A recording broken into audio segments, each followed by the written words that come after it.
Bugun e'tiboringizga Xonobod villa loyihamizni taqdim qilamiz. Qaranglar, Sergeli Xonobodda Beruniy mahallasidan 3 sotuvli mana shu noodatiy proyektda qilingan uyim sotuvga chiqarilyapti. Uyimizning fasadlari 100% bitgan, ichlari oqsuvo holatda, remontga tayyor, malarka ishlariga. Qaranglar, uyimizni to'g'ri ko'cha joylashgan, 10 ga 30 fasad, juda ham sifatli remont qilingan. Fasadlari kechqurun mana shu yerda podsvetkalari qilingan. Juda ham chiroyli proyekt bo'lgan. Hop, mana ko'rib turibsizlar, ziloniy zonasi bu yoqda bemalol 2-3 ta mashinalarga zayezddan bor. Uyimizning planirovkasini ko'rib chiqadigan bo'lsak, kiravurishimiz termo Aletex eshiklardan qo'yilgan, hamma narsa sifat bilan qilingan. Hop, o'ng qo'limizda mana bitta hol, bu yoqni oshxona qilsanglar bo'ladi. Oshxonada ikkita joy bor. Odam ta'biriga qarab bu yoqga mana oshxona qilsanglar, razdvijnoy eshiklar bilan juda ham chiroyli bo'ladi.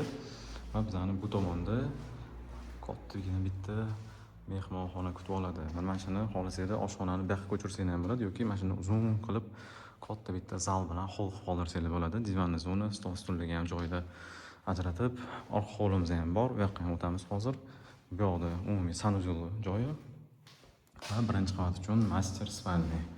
Master spalnida o'zining garderob va sanuzellariga ega bo'ladi.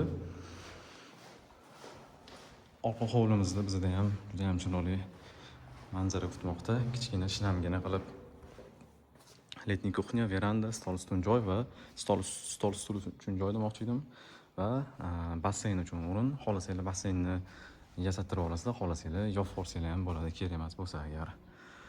Uyimizning orqa tarafini ko'rinishi, uyimizni 3 turdan iborat bo'ladi. Birinchi qavat, minus birinchi qavat va ikkinchi qavatdan.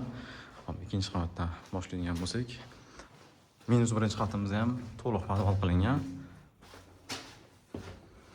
Uyimizda salkam 300 kvadrat maydonga ega, 280 270 mi aniq eslamadim. Hop, bu yoqda kattagina tasmanli xonamiz.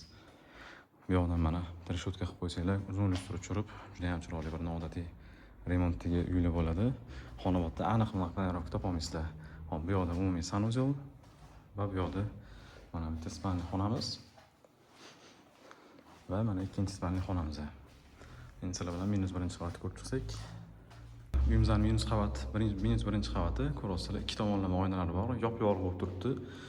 Целый podval qilingan. Bu yoqda kotelniy xona alohida joy va bu yoqqa bemalol 2-3 ta zonaga ajratib qo'ysanglar ham bo'ladi. Kinoteatr, bilyard, stol tennis, trenajyorni zal qilib, o'zingizning tabiiyligiga moslab juda zo'r proyekt bo'lgan.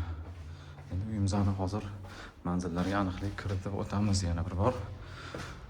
Uyimizning mana bu yoqdan ko'rinishi, mana hovliga chiqqanlarga shunaqa manzara bo'ladi.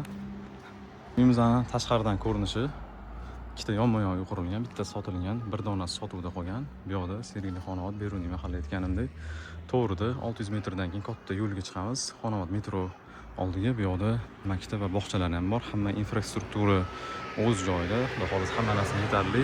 Uyimizning narxi $179 ming shu turishi.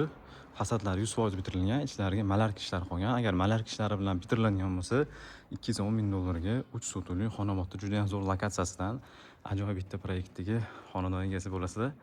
Kimga qiziq bo'lsa aloqaga chiqinglar.